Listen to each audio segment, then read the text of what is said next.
Recibimos, tal como fue anunciado, a Alicia Fernández, presidenta de la Sociedad Uruguaya de Pediatría, a quien le agradecemos especialmente su presencia. ¿Cómo le va? Buenos días, gracias por venir. Hola, muchas gracias, Nico, por invitarme. Bueno, hay muchos temas para desarrollar. Yo decía brevemente, así nomás, un repaso antes de hacer la pausa. Esto es una semana particular, entre otras cosas porque empezó la campaña de vacunación en las escuelas contra el HPV.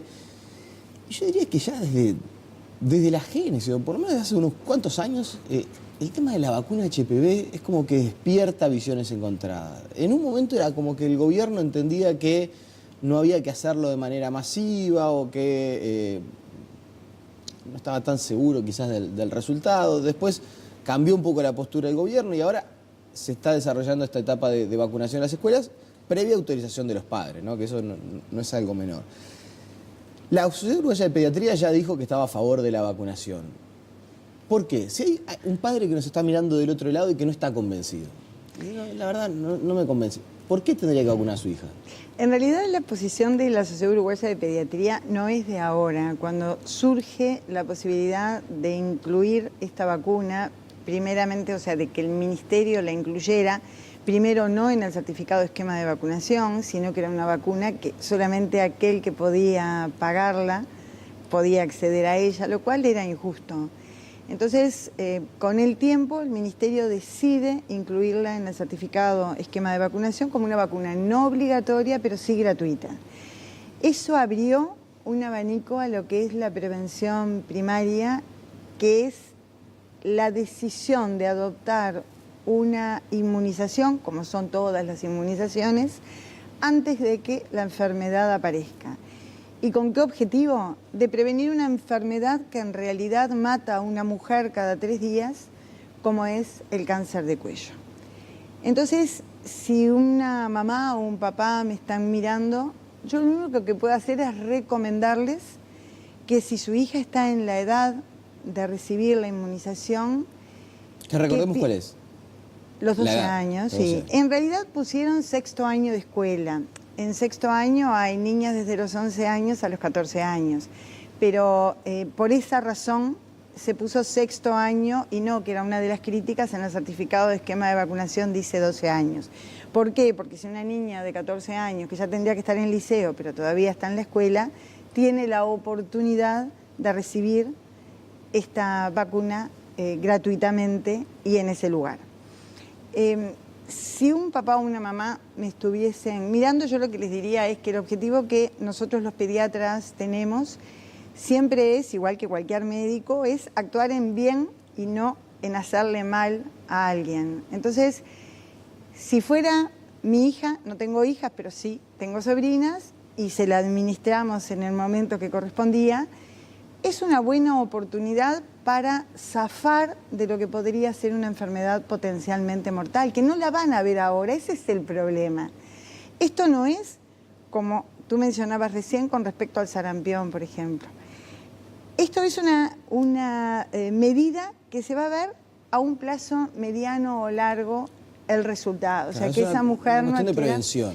Fundamentalmente, de prevención primaria. Y hay algo que a mí me parece que, sin estar metido de lleno en el asunto, pero me llama la atención como observador que no se está insistiendo tanto, porque en el momento en que se generó la primer polémica en torno a que había mucha gente, entre ellos la Sociedad de Pediatría, que pedía al gobierno suministrar la vacuna, se hablaba mucho del tema de las dosis, de las cantidades de dosis que era necesario, y en ese momento el gobierno decía, lo que pasa es que, bueno, no alcanza solo con la primera dosis.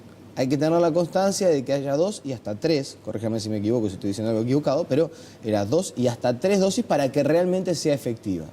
¿Por qué no se está poniendo tanto el asunto ahora sobre se está diciendo mucho el tema de vacúnense en las escuelas y no de la conducta de, ojo, no se vayan a perder ni la segunda ni la tercera dosis porque es tan importante como la primera? Eso que usted dice es sumamente correcto, o sea que una primera dosis no es suficiente. En el país hay 2 vacunas disponibles. El órgano rector, que es el Ministerio, decidió que fuera esta vacuna que cubre 4 virus, 2 de ellos oncogénicos, o sea que causan cáncer, y los otros 2 que causan otras enfermedades como son las verrugas genitales. En realidad, es fundamental cumplir las dosis. La segunda dosis va a ser entre septiembre y octubre. Y sí, se les dice que hay otro momento en que se van a tener que dar otra dosis. Están recomendadas 3, pero bueno, se pueden dar 2 y quedan cubiertas. Lo que es importante es que tiene que haber dosis suficientes como para cubrir la segunda administración o la segunda vacunación que va a ser en esa fecha. De nada se ha dicho que hay una segunda dosis que se va a dar en septiembre y octubre. No se remarca ahora porque creo que lo prioritario es lograr que reciban la primera y después se va a trabajar sobre la segunda.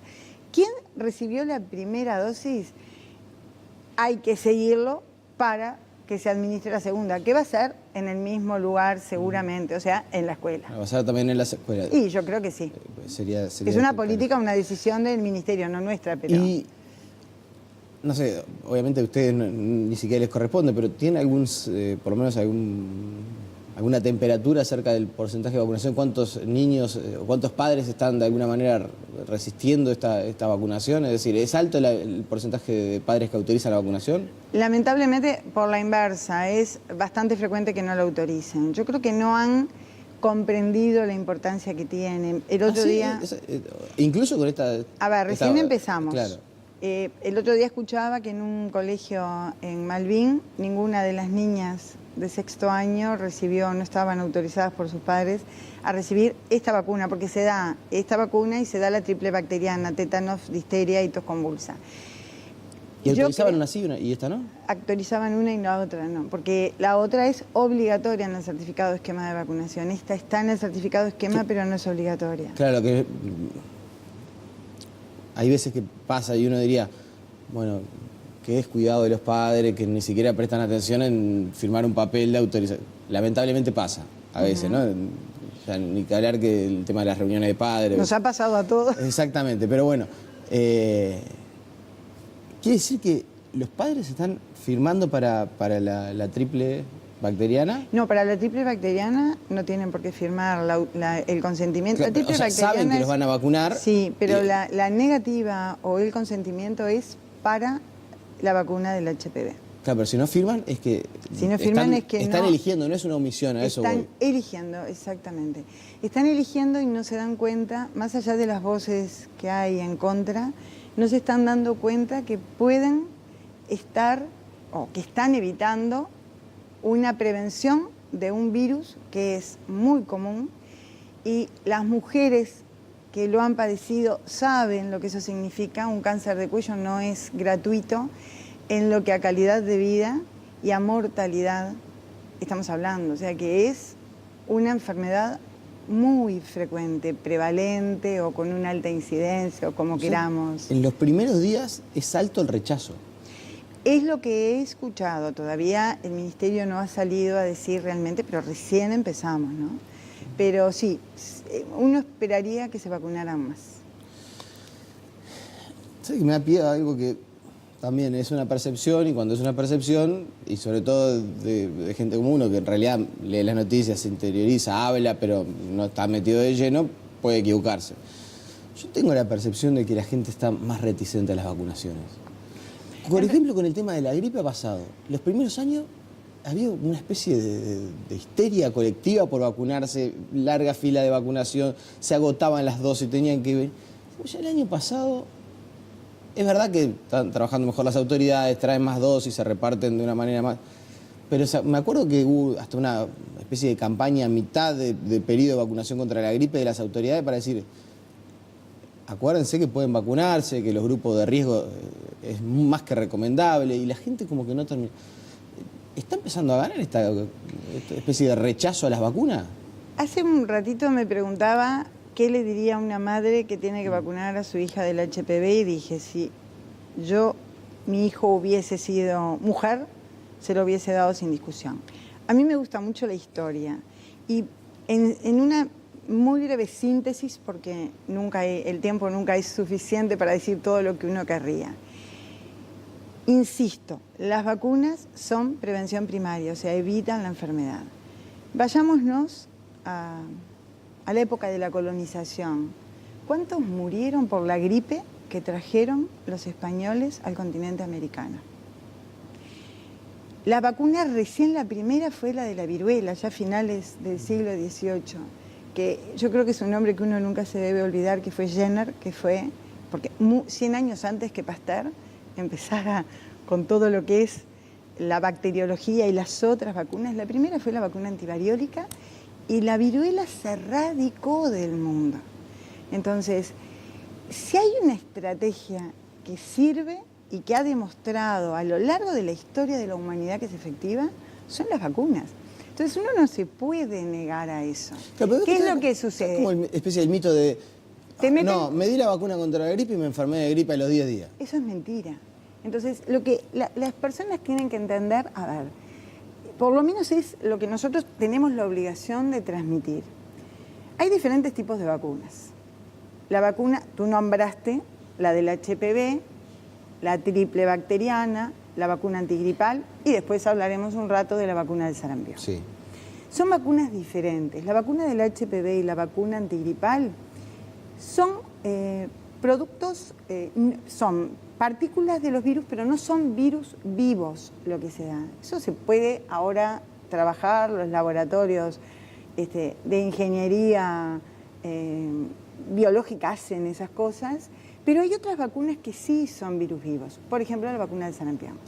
Entonces lo que es importante es que las vacunas que son productos elaborados en el laboratorio, que no se administra el virus, no causan la enfermedad.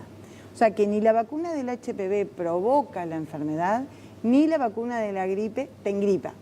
No, estarías tú incubando algo en el momento que te diste la inmunización y eso determinó que un cuadro que estabas incubando, como puede ser una enfermedad, en la época que se da la vacuna, uno tiene predisposición obviamente a infecciones respiratorias, tú empezás los síntomas de esa enfermedad y decís, es una gripe. La gripe tiene definición clara en cuanto a su sintomatología.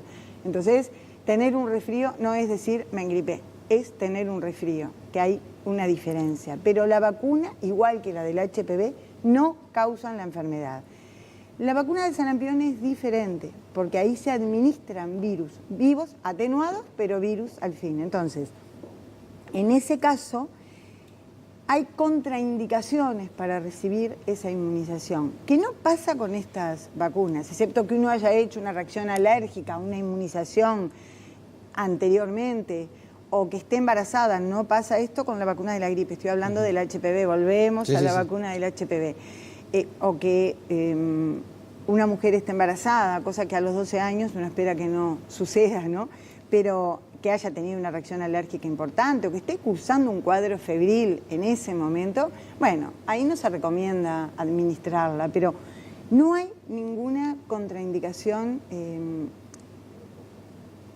tan severa como para decir no se la den. Digo, si una mujer tiene una enfermedad con alteraciones en la coagulación, porque es una vacuna que se da intramuscular, tiene que informar, pero salvo eso no hay contraindicación para darla. Y lo que tú me preguntabas recién de los padres que se niegan a recibir vacunas, no son solamente los adultos, ¿no? Los adultos jóvenes, también la gente mayor. Es porque tal vez lo que ellos dicen es introducir en el cuerpo, uno tiene capacidad de defenderse solo, y por qué recibir medicaciones, o porque la vacuna no deja de ser un producto que se inocula en el organismo, que naturalmente algunas defensas tenemos, sí, si padecimos la enfermedad o si son lactantes y las mamás tuvieron la enfermedad o recibieron la inmunización, pero fuera de esa etapa es necesario recibir la vacuna para poder protegerse. Bueno, muy bien. Estaba repasando porque se hizo, yo no sé si decir viral, pero he recibido por varios lados. Una de mis hermanas es pediatra, así que es de las primeras que me pasó, pero hay una especie de mensaje que ahora no estoy encontrando justamente, pero bueno, pidiendo colaboración a la población para difundir lo que hay que hacer para evitar el ingreso de sarampión a nuestro país. Es un mensaje que uno recibe por WhatsApp y termina con esa frase, nos ayudan a difundir. ¿Tenemos que estar preocupados por el sarampión? Yo creo que en realidad lo que uno tiene que estar es preocupado, justamente, no ocupado demasiado con el tema, no hay que generar alarma. En nuestro país tenemos el privilegio desde el año 99 de no tener sarampión, pero Argentina también lo tenía y apareció un caso. Se enciende una alerta. Estamos no en situación epidémica, sí en situación de alerta. No tenemos en el país sarampión. Pero ¿qué es lo que pasa? Con esto de la globalización, los viajeros, esta semana pasada, Brasil y Argentina son de los lugares en quienes pueden hacerlo, van. Entonces, si hay circulando sarampión y estamos dentro de la población de riesgo, la posibilidad de adquirir la enfermedad, porque es altamente contagiosa. A ver, los que nacimos en el año que nací, no te lo voy a decir, pero los que nacimos en ese año, digamos que antes del 67, el virus circulaba y tuvimos todos sarampión. Yo recuerdo perfectamente mi sarampión. Tengo una hermana gemela y estábamos las dos juntas enfermas, porque además te metían al otro al lado para que se contagiara, cosa que ahora ni se nos plantearía hacer. Entonces, es una enfermedad altamente contagiosa y hay una vacuna que la previene. O sea, si tú tuviste la enfermedad, quedás inmunizado de por vida. Si no tuviste la enfermedad, tenés que haber recibido las vacunas, y en ese caso son dos vacunas que se dan, una al año de vida y otra a los 5 años. Y se hicieron algunas campañas, hubo una Chau Sarampión y otra que se llamaba Sarampión, que se daban cuando aparecía, antes del 99, que aparecía algún caso. Entonces ahí el Ministerio adoptaba la posición de vacunar a la población para intentar cubrirla contra esa enfermedad. Pero sí, digamos que estamos en alerta, tenemos que preocuparnos porque al lado, nuestro país vecino tiene sarampión, Brasil tiene sarampión, Venezuela tiene sarampión. ¿Y qué hay que hacer? 3, 4 cuestiones para estar en esa alerta. El tema de la vacunación al año y a los 5 años. Si los padres están vivos, las madres habitualmente nos acordamos si vacunamos a nuestros hijos. Eso es un problema de responsabilidad de los padres, porque a la edad de 1 año y 5 años los niños no son capaces de decidir por sí mismos, y si les preguntas, ¿te querés vacunar a los de 5 años? Te dicen no. Eso es lo primero. O sea, las madres o los padres nos acordamos de cuando inmunizamos a nuestros hijos. Lo otro es, si tienes el carnet de vacunación, revisarlo, que eso es muy importante, y ante la duda, y si no tuviste la enfermedad, si no tenés idea de tu carnet de vacunación, si tus padres fallecieron y no podés averiguarlo, todavía no hay un registro electrónico completo de las vacunas que recibimos, y bueno, es conveniente consultar, y ante la duda, y si vas a viajar a una zona que hay sarampión, hay que vacunarse. Esa es la recomendación que uno daría. Y si un lactante, como pasó con este chiquito, si un lactante no está protegido, como pasó con él, porque está justo en el periodo en que los anticuerpos maternos desaparecen, o sea, las mamás que estuvimos vacunadas o que sufrimos el sarampión, transmitimos a nuestro bebé, mientras que estamos cursando el embarazo, defensas contra esa enfermedad. Como pasa, por ejemplo, con la tos convulsa, que uno insiste en que la embarazada a partir de las 28 semanas se vacune para proteger a ese bebé que está desprotegido. ¿Hasta cuándo? Hasta que se empieza la inmunización. En el caso de la tos convulsa es 2, 4 y 6 meses, recién se completa el 6.º mes. En el caso del sarampión, recién es al año de la primera dosis. Entonces, la recomendación es que si no recibieron la inmunización, no lo lleven a lugares donde hay sarampión. Alicia Fernández, se nos voló el tiempo hablando del HPV y el sarampión, así que bueno, la vamos a volver a invitar para, por ejemplo, conversar sobre las explicaciones o qué estamos haciendo bien para que se reduzca la mortalidad infantil, pero también qué otros desafíos podemos llegar a tener y eventualmente cuáles son los problemas que ustedes divisan que existe hoy por hoy en el cuidado de nuestros niños, por lo menos en materia sanitaria, que vaya si es importante. Agradezco muchísimo este tiempo. Y sí, la Sociedad Uruguaya de Pediatría, trabajando con sus comités, tiene varios temas en este momento en la mesa, y cuando esos temas estén para presentarlos y que nosotros hayamos tomado una posición, voy a avisarte porque es importante. La vamos a volver a recibir entonces. Le agradecemos su presencia. Muchas gracias. La pausa y seguimos con muchas más noticias.